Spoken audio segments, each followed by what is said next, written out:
I'm Meyer Minchen. I'm 93 years old, born June 8th, 1923, and I'm making this recording of some of my interesting past experiences that I can tell about. Most of them I cannot disclose because they're very personal, and I don't want to embarrass some of the ladies. In any event, this recording is made for my dear friend Fred Rogers, and it is not to be copied or distributed, and not to be made public.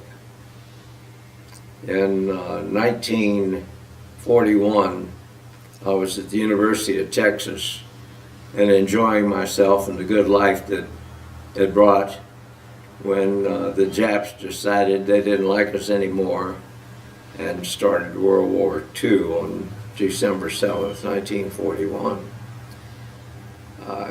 That was an interesting year. No one expected it, that is, the public didn't. And in 42, the following month, almost everyone who was inclined to do so enlisted into the military so that they could have a piece of the action. I was too young. The draft was only down to the age of 21, and I had not registered, wasn't able to register for the draft. So when I tried to get in, Mother and Dad had to sign, which they both refused. And that summer, I told Dad, I said, I'm just going in. Everyone else is, and I'm going too. He said, not unless your mother signs. She wouldn't sign, so I harassed Dad. In August, he consented, and on August the 14th, I enlisted into the Navy. But rather interesting how I got there. Instead of the armed forces that I was going to sign up for after Dad signed the permission granted by parents, I left my father's office on the corner of Rusk and Main. I was waiting for the light to change, and I heard somebody holler out my name. And I looked around, and there was a friend of mine, a fraternity brother, Leonard Holland, Skinny Holland.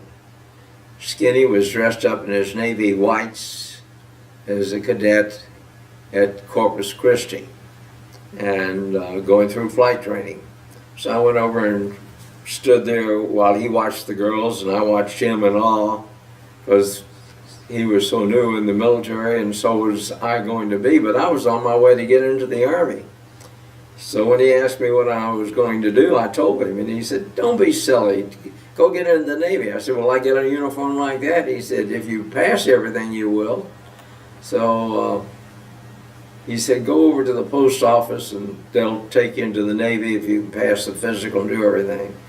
So I went over to the post office, which at that time was the main post office downtown, a freestanding building. I think it was on Rusk and Fannin, maybe, something like that, or San Jacinto.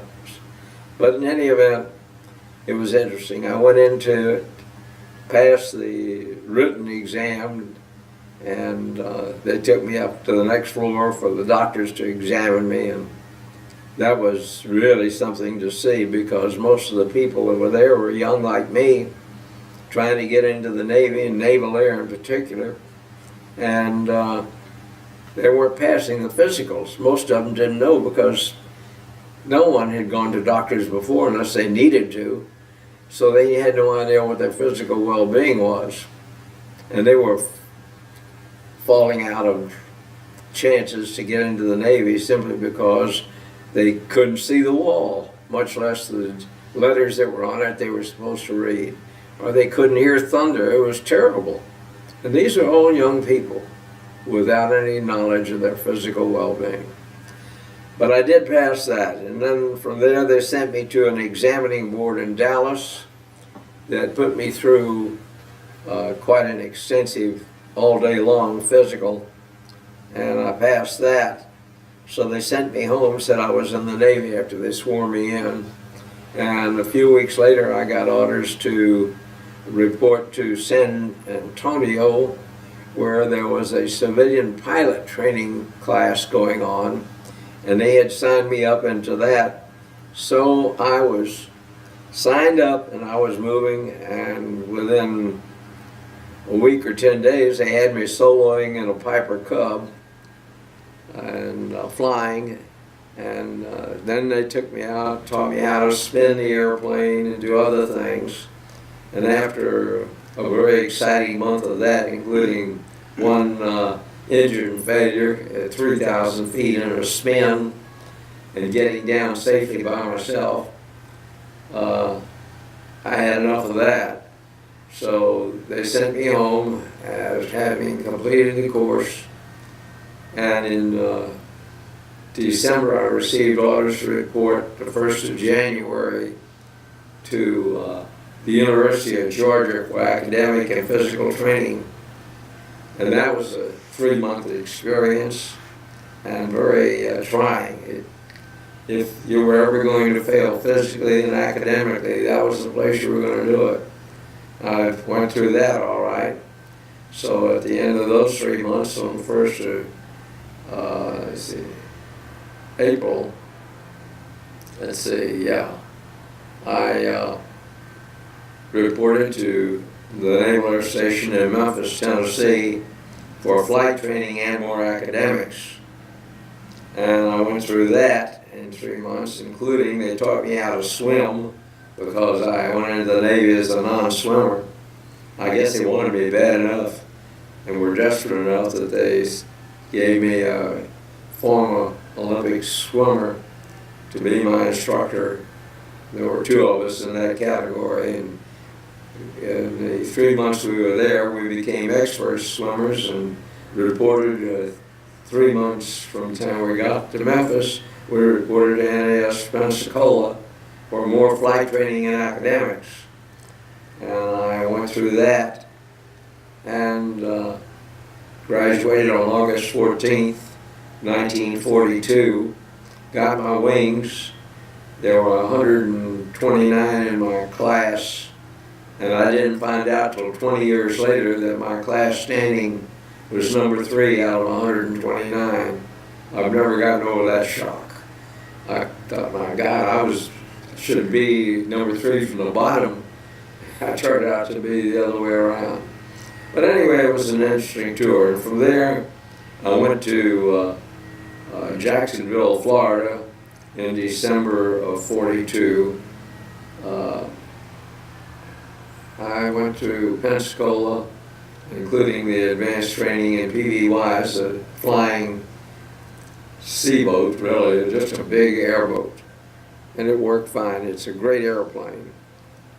And at Pensacola, that was fine. I finished everything there. And when I got to Jacksonville, more PBYs and night flying, a little bit of night flying, because the Navy wasn't too big on that night flying thing, since the airplane was only 40 years old at the beginning of World War II. It had only been made from 1901 to 1941, principally the founding of the Wright brothers. And we were still learning how to fly and how to do instruments and how to do other things that were important to warfare. So I had just a few weeks at Jacksonville with a PBY. Actually got there 1st of November and finished in December. So I reported to my squadron at NAS Norfolk, Virginia, the Naval Air Station there. And my squadron was VPB 114.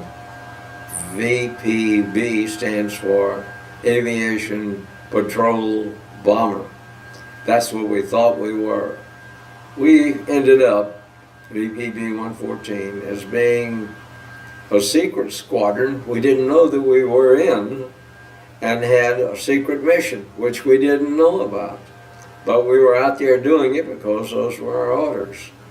It was night flying and anti-submarine warfare. When you mix those two, we were the only squadron in the whole world in the United States Navy that was doing that.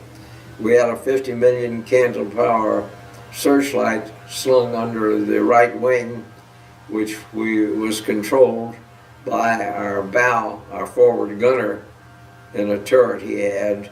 He also had two 50 caliber machine guns up there, but his main function was with us was to operate that searchlight when we came within 500 feet of our target, which hopefully was going to be a submarine. And he was very good, and we tried to justify it. Our anti-submarine warfare flights at night were usually at 500 feet, though weather requirements, sometimes ice and cold weather, and the visibility would be so bad at 500 feet, even if we got closer to the water, we could not get better vision, so we'd go up to 1,000 feet. And all of our missions were conducted on what was then the best thing we had was radar, and that was very, very primitive. They were still learning about that. But anyway, we had a good time, and I got in 55 night anti-submarine warfare missions during my tenure overseas with VPB 114. We started off, we left Norfolk in a small airplane tender, which was a small boat that they'd used in the Pacific, a mini of a destroyer, but very little capability other than maintenance of the airplanes. We landed at Casablanca in French Morocco, and that was an interesting place. We weren't there long. Moved up to our base, which was at Port Lyote, about 25, 30 miles north of Casablanca, and on a river that had PBYs, the flying boats in there. And they were up patrolling in the Straits of Gibraltar at very low altitudes over the water, because it was through the Straits of Gibraltar that the Germans were putting submarines into the Mediterranean. So we gave them high cover in the Mediterranean, and then we covered the Mediterranean in case the German submarines got through into the Mediterranean. We'd be there for them. But then they pulled us out of there, and we still operated out of Gibraltar, but we were into the Bay of Biscay, which is north of Spain and Portugal and off the coast of France.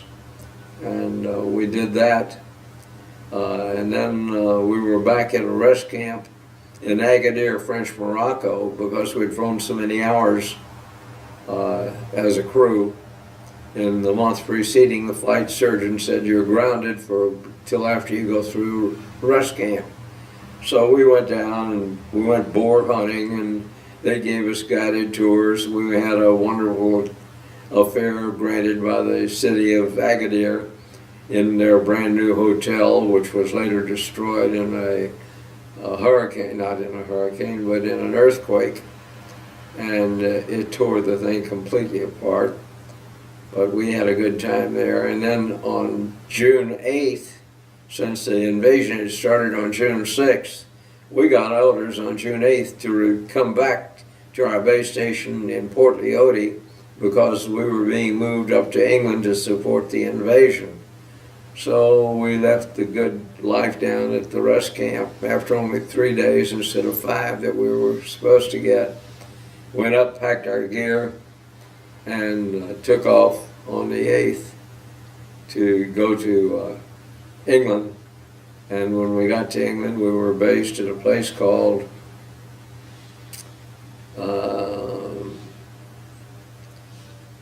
I can't remember. It's typical. Can't remember all. It was a great place. Dunkswell. It was Dunkswell, England. It was off the south coast of England, and just probably about 40, 50 miles. And that was our base while we were in England. Then the invasion had already started. The time we got there was going full bore, and our first missions were in the Channel. So we got a chance, since we were only there at night, we got a chance to see all the gunfire, because it just lighted up the whole landmass with all the guns going off all the time. And We saw much of the invasion from the air. Prayed for those guys down there. And then they said, well, we're going to spread you out. We need to finding the subs are in the channel between Ireland and England and up in the north area or at the north end of Ireland. So they spread our squadron around with only 12 planes in the squadron, pretty thin spread. We only had 15 air crews, so there was enough time for relief of people being tired and not able to keep up with the trying of our flights. All flights that we made were 12 hours from dusk to dawn. At that time of the year, it was actually a long time because the darkness really pervaded over the whole area. And it was a very cold winter, and so we had ice. We had darkness as our enemy. And our radar hopefully kept working, and it did. It was marvelous. The Phillips, who had one of the civilians they sent over with our squadron, was the mastermind in keeping all of the radar functioning. And I, fortunately or unfortunately, had been made sonobuoy officer because I had some electronic background in amateur radio. So they put me in charge of all of the sonobuoys, which was then top secret. We had them stored in the middle of the hangar around a metal net building with armed guards on it. They were that privileged by being top secret. And we did well with them. Matter of fact, the only submarine that was sighted, I sighted using the sonobuoys in the English Channel, and that submarine was killed by surface vessels once we located it and told them where it was. They chased it down all night long and killed it off the Channel Islands of Guernsey and Jersey, which were occupied by the Germans and where the submarine was trying to get to for safety. And the surface fleet, number of vessels, just gave all they had to it and finally killed it. I think there were 60 men in the crew that went down with that submarine.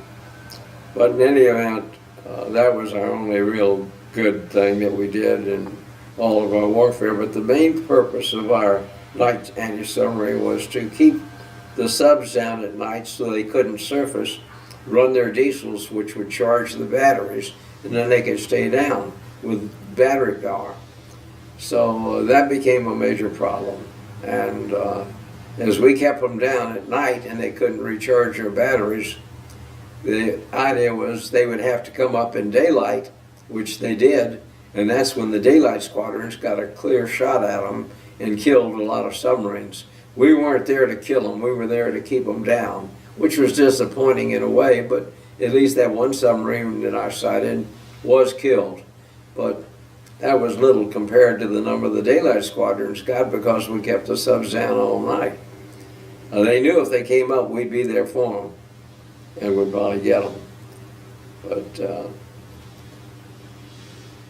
that was it. Oh, the Germans invented something to charge the batteries at night by running their diesels. They put what we ended up calling a stovepipe, about the size of a telephone pole, and it was parallel to and next to their sighting mechanism in their periscope. So they could run it up, and it had like a plow head on the top of it, and it would plow the waves of the water, and it would go back over the smoke that was coming out of the stovepipe. So they were able to charge their batteries at night, and that cut into our attacks by radar on them. So they had a good time, and we tried like hell to get them. As the war was getting close to its end in January of 45, they moved part of our squadron, of which I was a part, out of England down to the Azores, which had been Portuguese, were still Portuguese, but had been occupied by the Germans. We couldn't move in, as most of my squadron had moved in earlier because the Germans were still there, and the Portuguese had terminated their agreement with them, so they had to get out. When they got out, then we went in, and we had to not only have our U.S. insignia on our airplanes, we had to add the Portuguese and the British, mainly the British. I don't think only one or two planes ever put the Portuguese on, but we all had to have the British as well as American, because we went in under an agreement that the British had negotiated with the Portuguese, and therefore we were there for them. It was a wonderful place to work out of. The weather was pretty good, and the bait was out there, and we did our best to get them. The war ended in, let's see, they sent me back because I had made 55 missions, and that was a record for the squadron. No one else had gotten that many. And I came back with my crew, and that was in about April or May of '45. And then the war ended with Germany in the first week in May of '45. And those of us that were preparing to go to the Pacific to do whatever we could to support the Pacific invasion, were those of us that were experienced enough were sent up to a transport squadron to bring back the wounded and those that were other hospital patients. That was pretty gruesome work, but it was necessary. And my squadron, VR3, flew in 3 segments: the West Coast, which picked them up as they came back from the Pacific by air, flew them to Olathe, Kansas, where we were stationed. Then we flew them from there to Chicago, and then further east to New York and down the upper East Coast. And then another squadron took over on the East Coast and moved those critical people back and forth up and down the East Coast. So we were really temporarily not fighting a war. We were fighting to save lives from the wounded from the Pacific. Then the Japanese quit in August of '45, August the 14th, the same day I went into the Navy in 1942. So that was the end of that. And then we kept flying the hospital evacuation flights till I was released in January of '46 and came home. Then life got very interesting. My brother and father were running the business, and I got into that. And I stayed in that till I got into the reserve flying. I was in a Naval Reserve squadron out of New Orleans, so I went over all the weekends that I could to fly over there. And then I got recalled 2.5 years later for the Berlin airlift because they needed 4-engine pilots. And the B-24 that I was flying in VPV 114 was a Liberator, 4-engine airplane. But we only flew it not over 1,000 feet above water, but mainly around 500 feet above water for our patrols. But I had a lot of experience in it, and so they were looking for 4-engine pilots, and they asked me to come back, which I did. And I was brought up to date on the 4-engine aircraft, and we left for a training school at Moffett Field, California, and they called it Little Vittles. We ended up in a place in Montana called Great Falls, which they had put in the radio controls and everything that we had and would have in Germany. So when we went through that, which I finished #1 in my class, fortunately, because didn't have to stay there the whole time, they brought us back to Moffett Field, and from there we joined our squadron on the East Coast, and they flew us over to Germany in VR6, which was the squadron in Rhine, Maine. There were only 2 squadrons from the Navy, and that was because the Air Force ran out of people to fly. They had demobilized everybody and all the equipment they needed for the airlift, so they had nothing really as a reserve. So they asked the Navy to come in, and the Navy only had 2 squadrons left out of all of them. One was in Guam, one was in Hawaii, and they sent those squadrons, which really handicapped the Navy's care of its fleet, because it had nothing to serve the fleet with. And it was flying people and hardware and everything it needed to keep going. So it really crippled the Navy there. And when we got to Germany, I was in the first Navy cruise to get there as relief. The 2 squadrons the Navy had went over in November of '48 because they were in the ready condition, and they were given orders for immediate transfer, which meant within 24 hours they had to be on the way.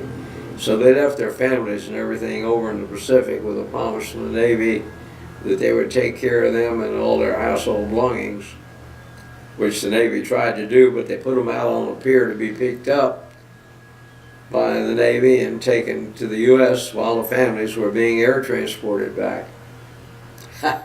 The stuff stayed on that pier long enough for salt water to creep into it and other things to cause rust.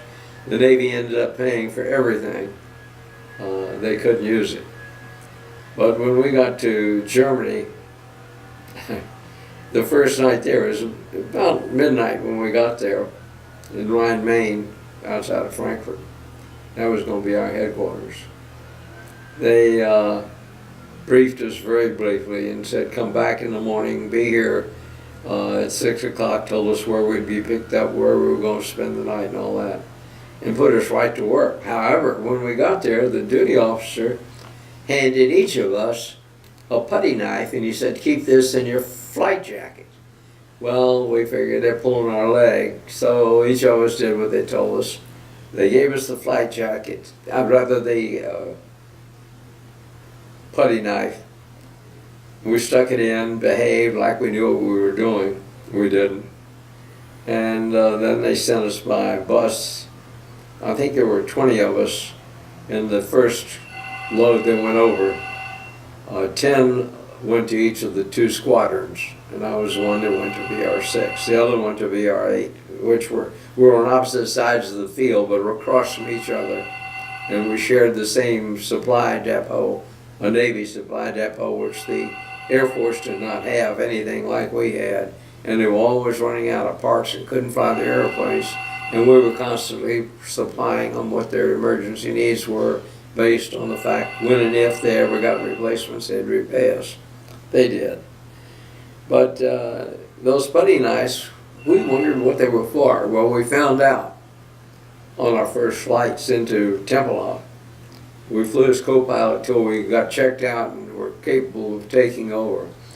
We flew into Tempelhof, and on descent by GCA, ground control approach, radar, we picked up a load of ice. I mean a real load of ice. We were carrying 10 tons of cargo, and the only difference between our maximum weight and what we weighed when we got to Tempelhof was the fuel we'd used up, and that was a lot. So we couldn't use the heaters to de-ice because of the alcohol that was in the liquid that they would spray on the windshield and other things that we needed. It just wouldn't work with the heaters going. We would have a house fire. So they told us to slide our exit window on the side by the cockpit, slide it back, and stick your arm out. Now you use the putty knife. The putty knife was in your hand. That cold air was blowing up your sleeve on your flight jacket, and you were chipping ice off your windshield to create a hole that you could see through to land. Because even though we were supposed to be able to land on ground control approach, the ice on the runway made it impractical, because when you start to stop, it was like ice skating. You would skate on. So we used the putty knife and we chipped the hole, one on each side, and we tried to look out and see. And the person in the left seat stayed on instruments. The guy in the right seat said, "You're okay." GCA is coming in on the radio telling us you're all right. It was hairy. And we did that for the first 8 or 10 flights into Tempelhof. I never saw the field till we touched down. Actually, the wheels touched down. Then, to make it more interesting, on the final approach, when we left whatever our approach was on line with the runway, we were letting down over, saw it for the first time, letting down over a cemetery. That was a boost of morale. And then off each wingtip, looked like they were kissing the wings, were 5-story apartment buildings. And we were below the roof on those. So if we'd been off a little bit on course, we would have been opening up some apartment buildings. But that was how it was the first 8 or 10 flights in. After that, it got a little better. Not much, but a little better. But it was the worst winter they'd had in Germany in 10 years. Very interesting flight. Well, I kept that up. I did 110 round trips into Berlin before the skipper grounded me and made me the shore patrol officer for the Frankfurt military post. I served under a colonel in the army who never showed up.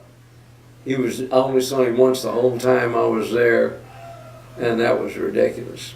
But the skipper found that the chief of naval operations, 4-star admiral, boss of the whole Navy, was making a secret tour because the Germans would love to have shot him down. But anyway, he was making a secret tour, and he'd be at our place at such and such a time that day. So I'd been grounded and doing shore patrol, and during the day I'd be in the administrative office doing paperwork. Most of my patrols were at night, trying to find deserters and others. So the old man said, "Go into town and get a Zippo lighter engraved from VR6 to the Chief of Naval Operations." They had the old-fashioned Zippos. And he said, "We'll give him that when he arrives." Well, the chief took the Jeep and raced into town, knew where to go to get it, got everything. And he wasn't back, and here came the admiral's plane, and as he's touching down, we see the Jeep coming back, and the chief is waving, he's got it. And the old man, the skipper's out there in line with all his brass to greet the Chief of Naval Operations, and the chief walks up behind him and slips it into his hand so he could give it to the CNO. And when he saluted and he gave him this as a memento of his visit to VR6 and VR8. He thanked him and he said it. And the German who had engraved it didn't know how to spell honorary member of the squadron. He left out one of the letters and it was honorary member of the squadron. The skipper damn near died. And the CNO said, "This goes on my desk. Anybody touches it will lose their hand. I'm so pleased. This is wonderful." And he raved on. And so the chief was saved and the skipper was saved, and that was a memento. Then, as the end of the airlift was when the Russians capitulated, and they'd been killing anybody that tried to get across into the West, they gave up and opened the railroad, the roadways, and the waterways, the 3 sources of supply for Berlin. We had carried in cheese, all the food that we could. The Marshall Plan was supplying the food, and the Germans were doing all the loading of the airplanes, doing everything right, letter perfect. And they cleaned the airplanes when we got to Tempelhof. They would clean them so clean you could eat on the floors. I mean, they didn't leave coal dust. When you carry coal, the dust becomes explosive. Same with flour. The dust becomes explosive when it's in the airplane and the air is circulating. It looks like a cloud inside the pack. So we flew with the 2 emergency exits on each side of the passenger section. We flew with those out. So we had a draft going through that part of the airplane to keep the clouds and explosiveness out of it. And we were sealed off in the cockpit, as was the urinal at the tail end of the airplane. One funny thing that happened to me, the only time something in flight happened like that, I had 3 or 5 attacks by the German fighters, but no, they didn't do it to shoot us. They would just loop us and aggravate us and scare the hell out of us. But this time it was there were only 3 of us on the airplane, pilot, co-pilot, and a mechanic. And the mechanic sat on the jump seat between the 2 of us. He said to me one day, he said, "I've had diarrhea from something that I ate, and I'm going to have a problem." I said, "Well, I'll tell you how to solve the problem. What's our load?" He said, "Coal." He said, "I'll tell you what, you know the Germans are going to sweep up all the coal because they use everything." I said, "Go back there and empty out one of the sacks of coal and do your business in the sack," because they were gunny. They were like the Army's gunny sack that you could carry all your things in and strapped over your shoulder. You put your bedding in and everything. Big sacks. So I said, "That'll do it." So pretty soon he gets up and goes back, and he came up forward. We're getting ready to go into Timberlaw. He said, "I did it." I said, "Fine."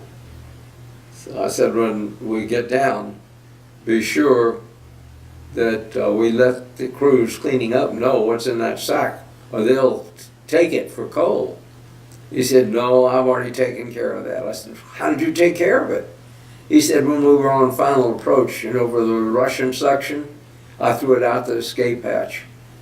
And so whoever found that sack which has USA on it, they think they found something."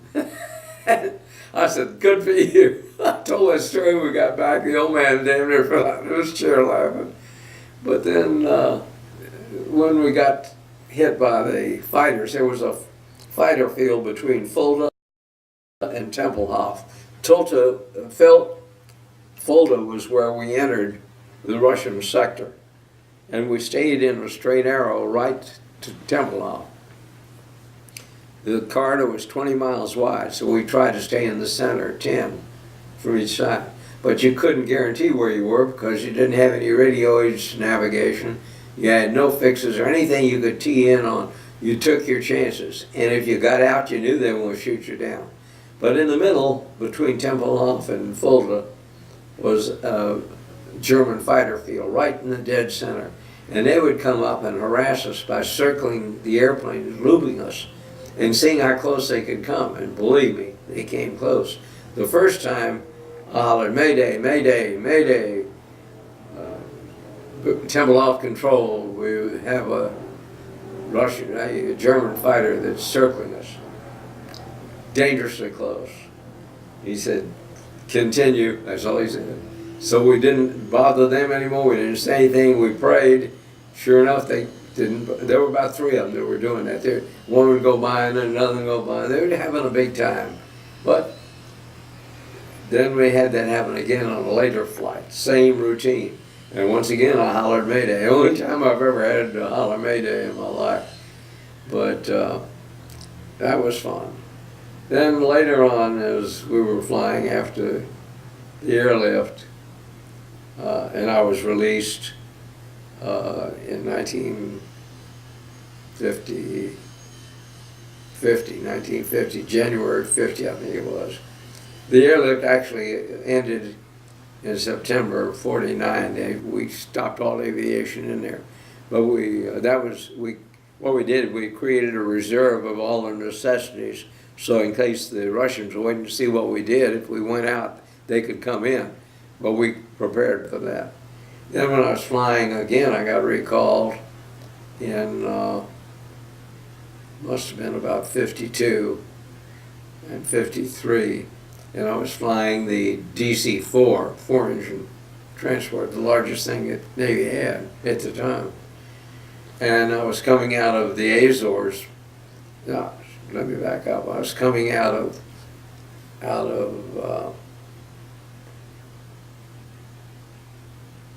the Azores to the United States. I was on my way back from Germany and England back, and we'd gotten up to we were on our way to 30,000 feet, and at about 20,000 feet, I smelled something like burning.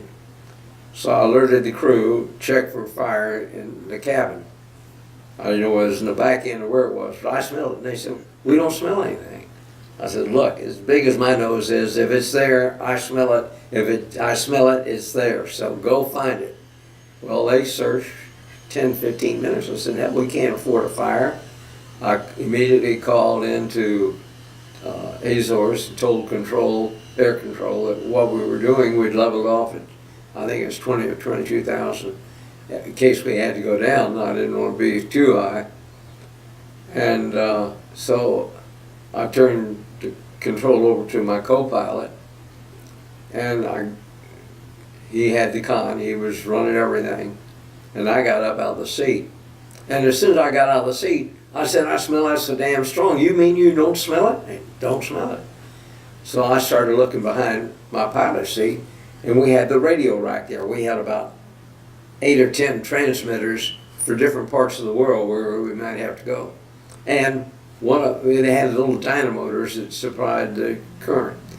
One of those apparently was burning up, by at least burning up the coils and things, and that's what I was smelling. And the reason they didn't smell it, they were over here, and I was seated right there where it was, and it was coming up my way. So we instead of an astrodome, which is a bubble to shoot for your navigation, you can shoot for your section out of it, shoot the sun or the moon or the stars or whatever. We had, what later model had the tunnel up there that had a little door on it that you could open and stick your periscopic section to and see everything that you'd see as if you were in the dome.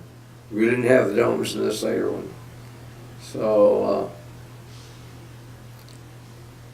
I opened that, and it sucked all that smoke out, and we took the transmitter out, and we had a spare transmitter, put another one in. But that was a little interesting, because I told the crew, I said, "Now, if we're going to ditch, be sure you brief everyone, but don't tell them now, because we may not have to." Then when I found that, I said, "We're not going to have to." So everybody went back to flying normal, and I told ground control, or rather air control, what had happened. But they had already notified everybody up and down that we might be ditching.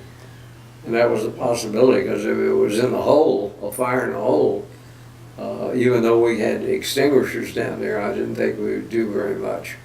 But that was the only excitement I had later on. But the rest of the time I flew up to Europe many times, and to Thule, Greenland, which was in the Arctic Circle up there. We were supplying then a secret base we were building for radar monitoring the Russians.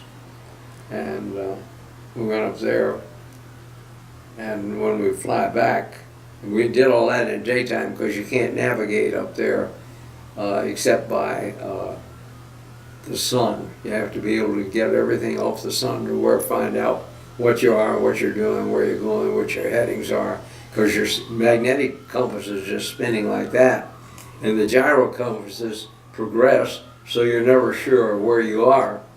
So we did a very interesting, and also I taught air navigation, so that was my ground duty, and celestial as well. So we had an interesting life. It was good, and I had a lot of fun, and a lot of good times in the Navy.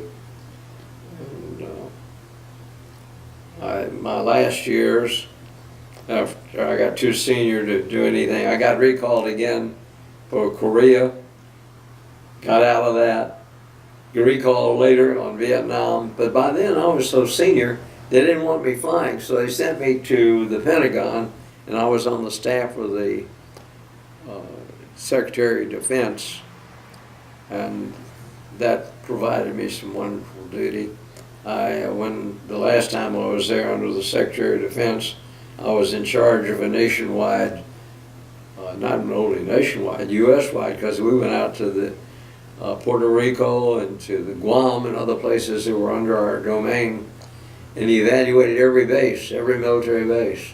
And I was in charge of that, and I had 270 people, I think, assigned that I'd selected off the record to do these surveys for me. And I developed the forms and did everything. And my first report, which was to the president, went to the chairman of his board that reviewed it. His name was Don Rumsfeld. And I had known Don when we were both doing some work for an admiral in Chicago at Glenville, Illinois. And he had just been elected to Congress. This was in November and December, but he had not been sworn in yet. That didn't happen until January. So he was with us and very grateful for being a new congressman. But we stayed in contact all through the years. And when he asked the Secretary of Defense, "This is a fine report. Who did this for you?" He said, "Well, I ordered a reservist to active duty, and he did all this. It's his work." He said, "Who was that?" He said, "Meyer." He said, "Send him here immediately." He said, "I know him." And he said, "This is just the kind of work Meyer would do." So that's how they contacted me, wanted me. This was on a Friday afternoon. They wanted me there immediately. I said, "I can't do that. I've signed so many papers that are secret and top secret. I've got to sign it again when I turn them over to someone. I can't leave." I said, "I can maybe make it Monday or Tuesday." They said, "No, this is for the president. You make it now." I said, "No, this is from Meyer Minchen. I'm not going to do it. I've got all these people working for me." So they checked with Don, and he said, "Whatever Meyer wants, give it to him." So I said, "I'll be there Monday or Tuesday." So on Monday, I started everything, and by evening, working late, I got everything finished. And on Tuesday morning, I reported to the White House. And Don had me in his office and gave me a briefing. He said, "My problem is I get so much that I can't use, and I know you. I don't want anything I can't use. I want you to stay on everything. You take charge, and you've got my backing. Whatever you do is okay." I said, "Fine, I'll do that." So he gave me an office, and I got 17 persons assigned to me. All of them came from the State Department.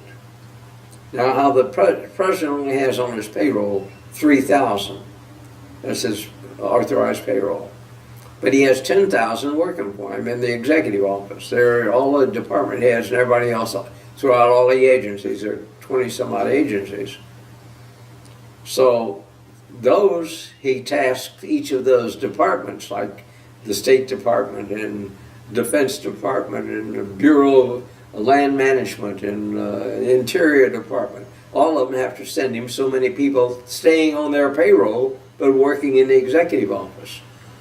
So I got 17 of them out of state, plus a computer, which I didn't know a thing about, that was tied to the Defense Department and the nuclear stuff. And they put that in a separate room for me and told me I had that, and I could use it for other things. I said, "Get it out of here, I don't want it." They said, "Why don't you want it?" I said, "I don't want the responsibility. I know what it covers. I don't want it. I don't want anybody to get in here. I don't want to be responsible myself. Get it out." Well, it took them a day to figure out what I said was going to stand, and they got it out. But that was the only problem I'd had, except these people working in the State Department. Now, my first days there, first day period, I gave all 17 of them a briefing on how I did business and what I expected of them. I want your telephone answered promptly. I want your in-basket emptied every day. I want everything. And I gave them a whole litany of things they had to do. And I went to my office and I started working. I had 2 secretaries. One was number 1. She was great. Number 2 was to do the things she didn't want to do or couldn't do. So she bossed the other one. So at 4 o'clock, I had some things I wanted to have somebody on my staff go over. So went back to what I call the bullpen, where all the typewriters were and the little secretaries and the 17 people total that were working, supposedly working. I went back there at 4 o'clock, and they're putting on their coats because it was cold outside. I said, what's going on? Something happened I don't know about? They said, we're getting ready to go. I said, go where? They said, well, it's time. This time we'll go home. I said, not here, you don't. I said, your end basket still has papers in it.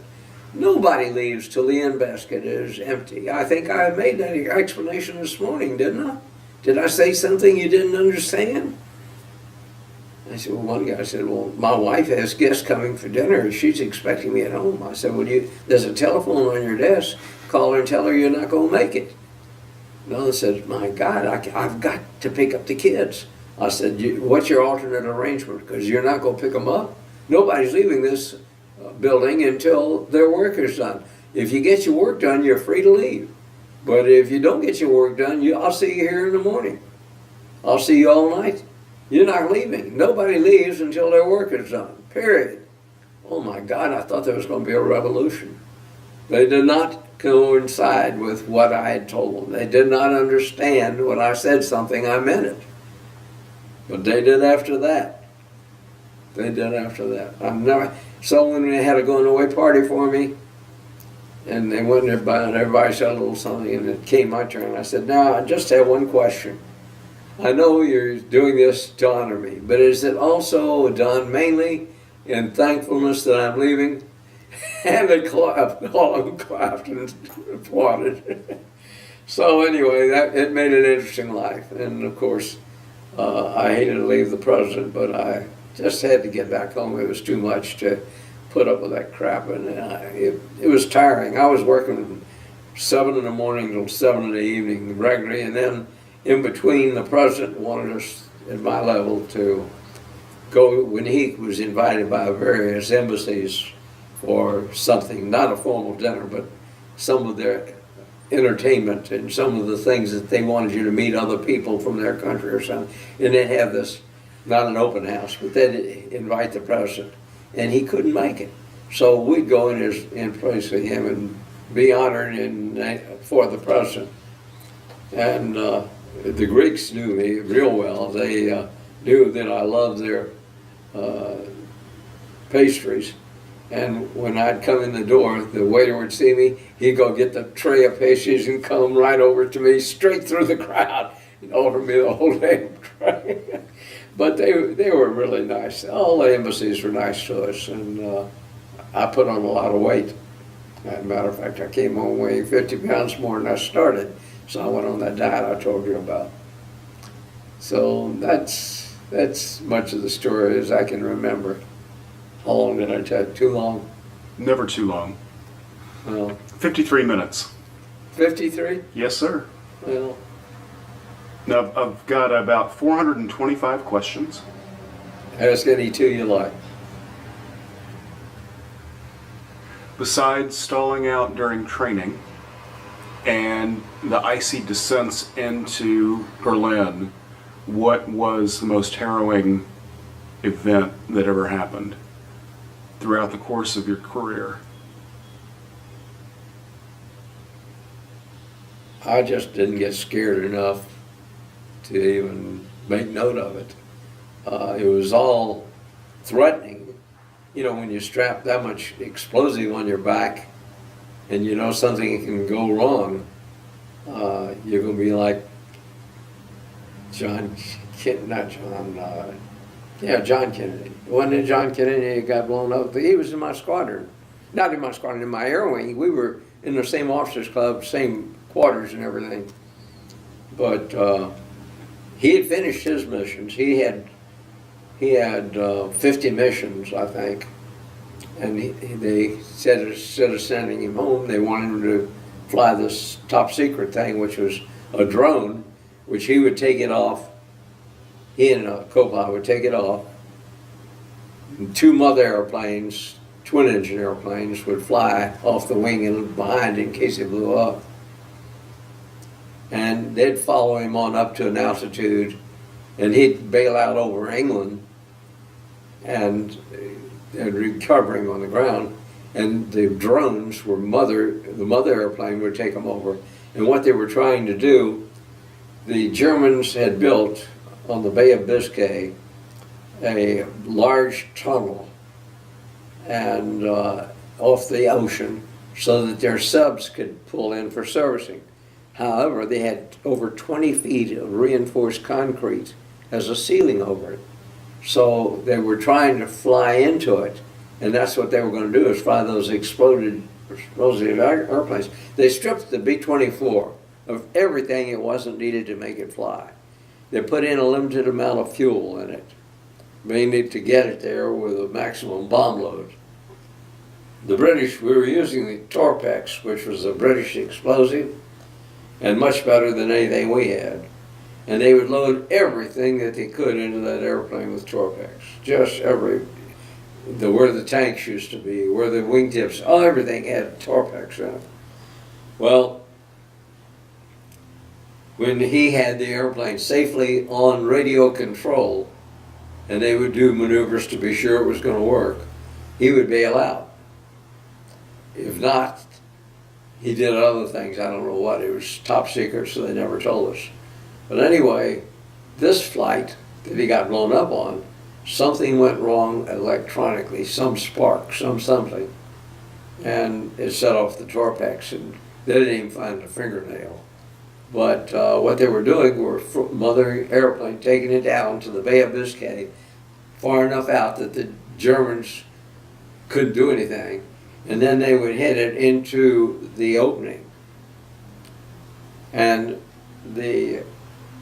in the meantime, the Germans had figured out a way to protect the submarines from the damage that was caused by waves driving the submarine into the pen. So if we were dropping bombs outside the pen, it would cause these big waves, and they would telegraph into the pen, and the submarines were not tied down against vertical lift. They were just tied down to keep them going in and out. So when they weren't tied down for vertical lift, when the wave would get the submarine, it couldn't move this way, but it could go up, and it pounded their periscopes, and therefore they had to stop that. So they put oversized power poles, telephone poles, we'd call them in this country, across the front of the pens, so it would break the waves. And that's when they came up with the explosives to fly them in. And it was a good idea, but after Kennedy got killed, I don't think they did it anymore. They had another volunteer. He may have done it. It was so secret we didn't know. We said, now to give you the irony of what happens in crews. When Kennedy left his crew, he turned it over to his co-pilot, which is customary. They had enough missions to come home. So they flew a couple more missions out of loyalty to Kennedy and to let him know they were doing what he wanted.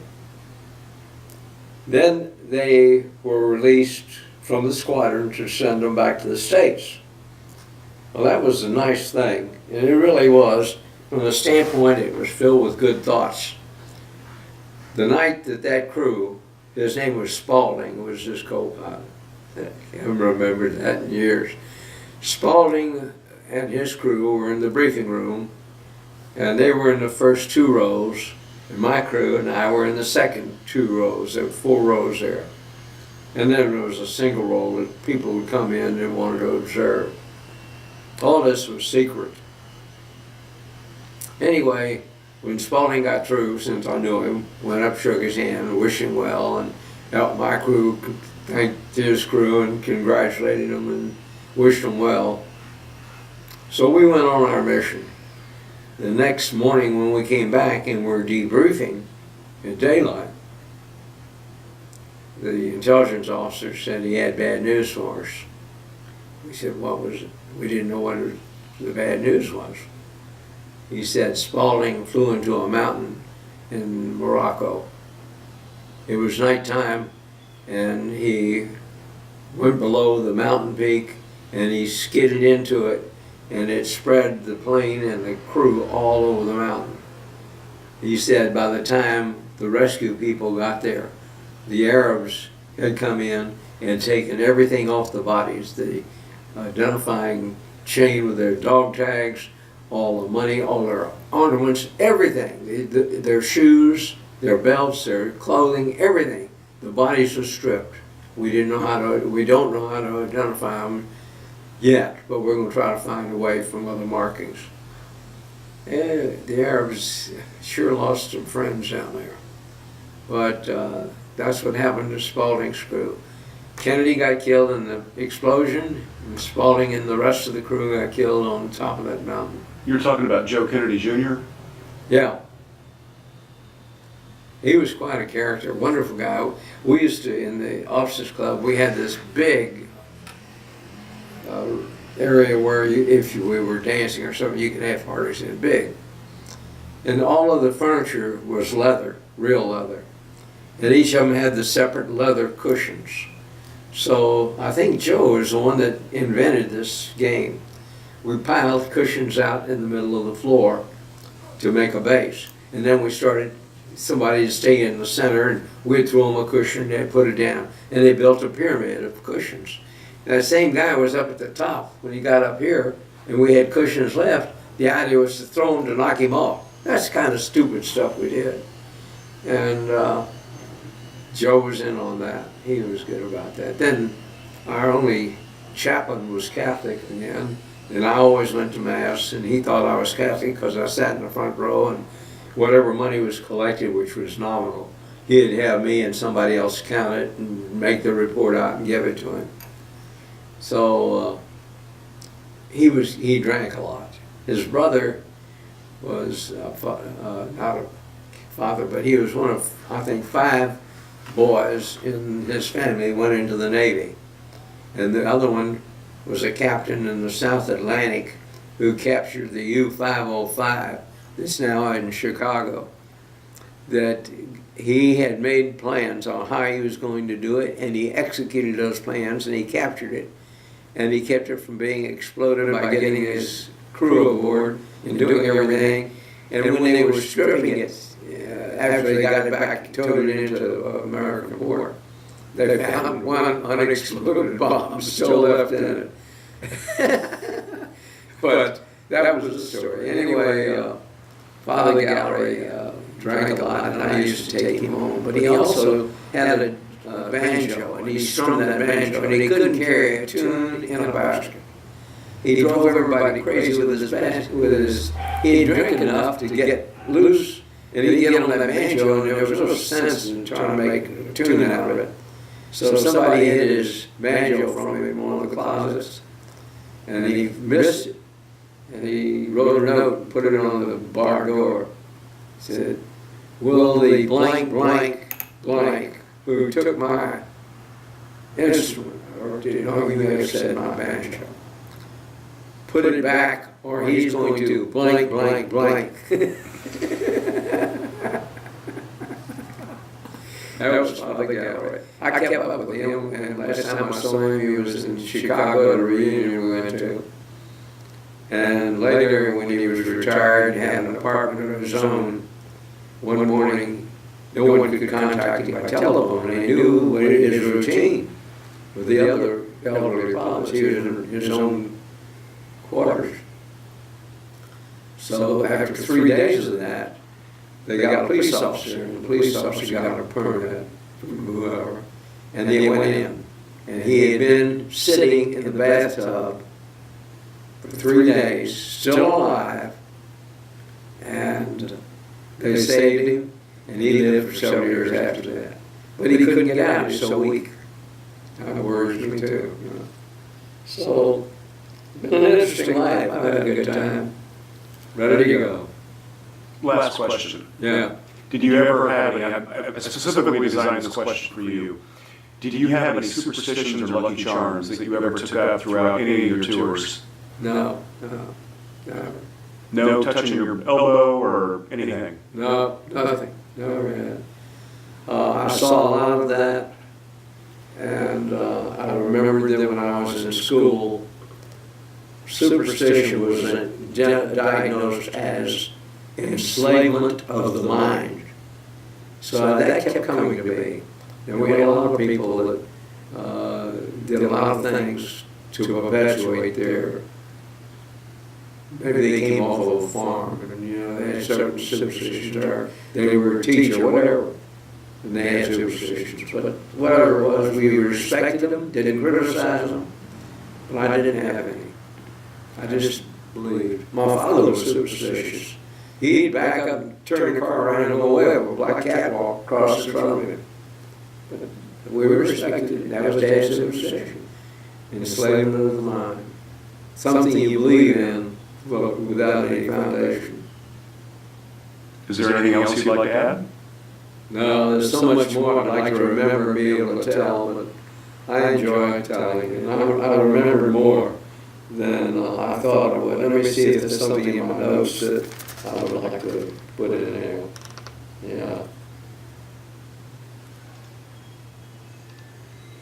Yeah. It's amazing I did remember most of this stuff. Yeah.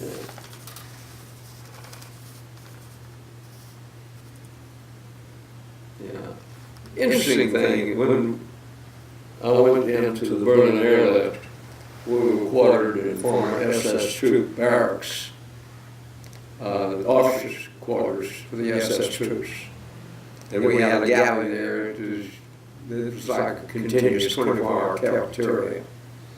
And then outside, between these various 3 or 4-story buildings that were the officers' quarters for the SS, there was next to the fence outside. We'd come out and turn left in our building. We would go up to this fence down here within a few feet of it. There was a little garden house there, all wood with a little roof, typical German little garden house, with a garden in it. And one night their heater, which they had, set the thing on fire. And you heard of a Chinese fire drill? Well, this is what it looked like. It looked like the what was that comedy we had, the cops, when we were children? Keystone. What? Keystone? Yeah, the Keystone Cops. They were running around that thing and watching it burn, and the fire department came in there. It was a show. Everybody wished they'd have a camera to copy it. That was an interesting thing. But then we had something interesting. I came back from a flight to Berlin, and I went into the quarters, and my quarters were on the second floor. And all the guys who were out there, their heads in a bucket. Everybody had a bucket puking in it. So I said, what the hell's going on? And I said, well, we don't know, but everybody's gotten sick at the same time. So I was dead tired, so I went in and went to sleep. And this ruckus went on all night, kept waking me up. The next day, the flight surgeon had made an exam. What they had found is one of the cooks in the galley. See, I never ate there. I always went in and ate well with the Germans, because they really knew how to take care of us. And I wanted to see them make money out. He had a sore on his hand, and he covered it with a Band-Aid or something. And it had seeped into whatever he was cooking, which everybody had eaten, got sick off of. And so they found the source. So they shut down the galley for 24 hours while they sanitized it. Put him in the hospital because his infection got worse. And to him, it was nothing. You know, he said, I have this, you know, I cut myself or something. He said, haven't you heard all the things we've been telling you? The flight surgeon himself in the break room. So that happened once. That was scary. Because I didn't know if they got it, why I didn't get it. And I was going to go to sleep regardless, because nothing I could do for them. And all of them on their hands and knees, their head in a bucket. They have been puking for hours. That's just off that little stuff. Terrible. But it sure taught us. Glad you missed that meal that night. Yeah. Had another interesting thing happen while I was shore patrol officer.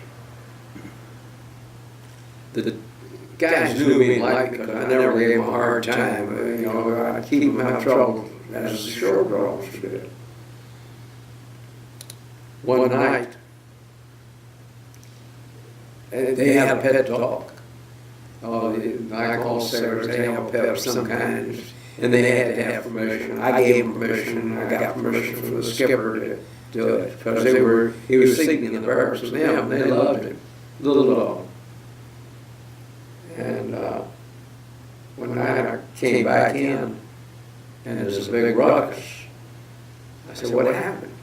They said, a burglar came in, a German came in, and the dog attacked him, and he had a knife, and he cut the dog.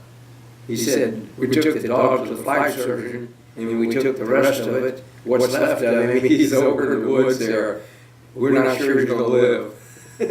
They beat the shit out of the guy. They really beat him. I said, you didn't kill him on purpose? I said, they said, no, we didn't want to kill him. We just wanted to get even with him. We saved the dog, and we wanted to fix him. Well, I hope they beat some sense into him. He broke into a barracks full of trained U.S. Armed Forces members, and yeah, none of them had guns, though. We didn't have guns on the air. But we stayed in uniform, and you had to have enough uniform to qualify in case you were forced down in Russian territory, or you had to bail out over the Russians. That was good. Navy took care of us, and we took care of the Navy and the country. It was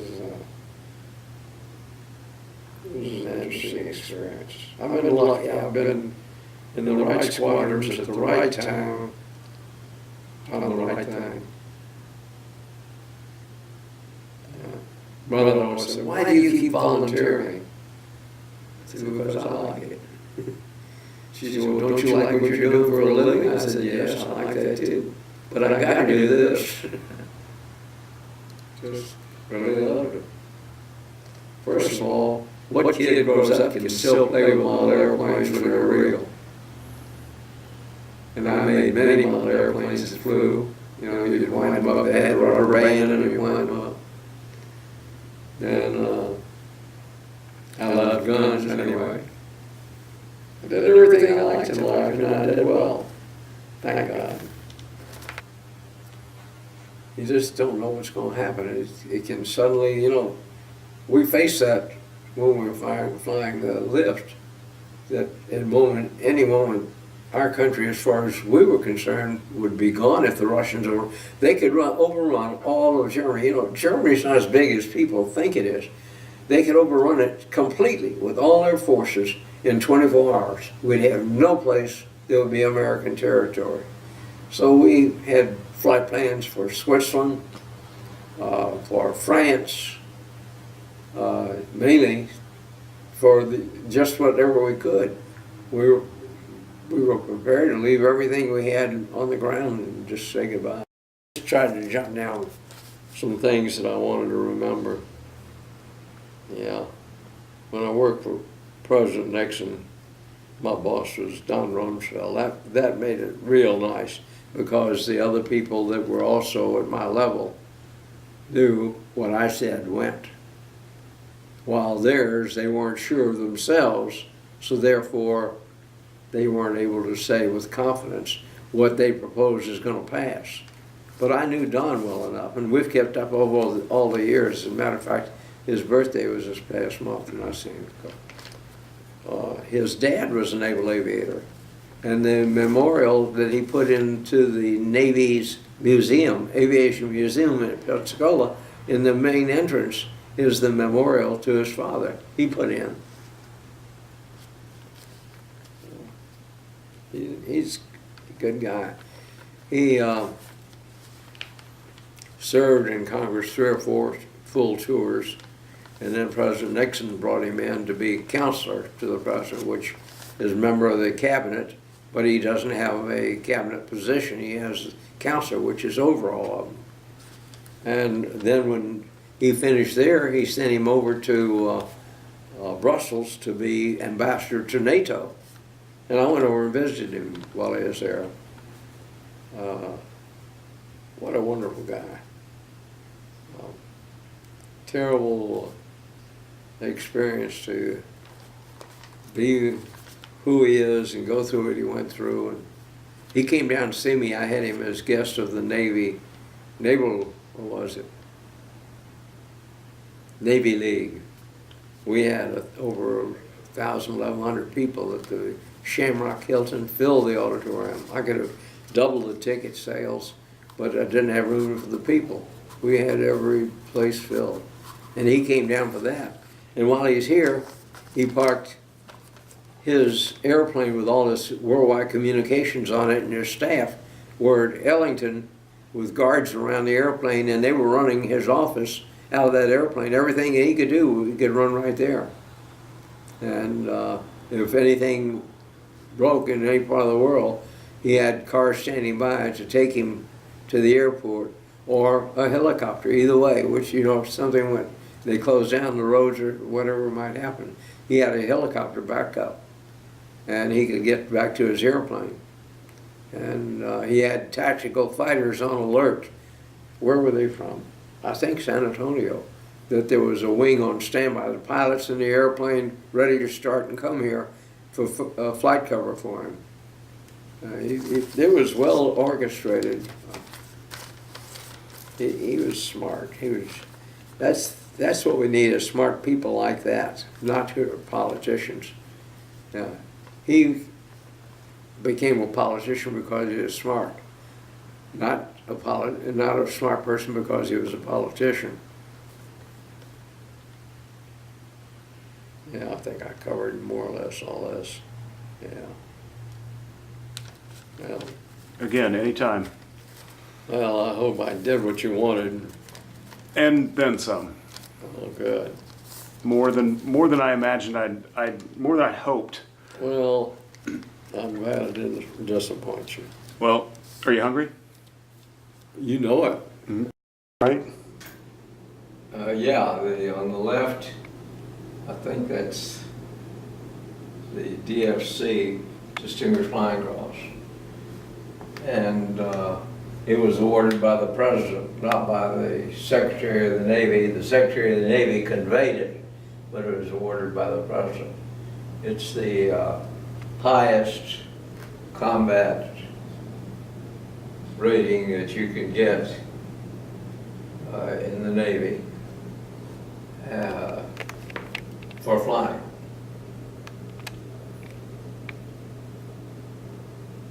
The one on your right, and there's a letter there from the President, as well as a letter from the Secretary of the Navy. It's probably buried under one of the others or something. But in any event, the one on your right is the Air Medal, of which I have 7 of those. It's for aviation achievement.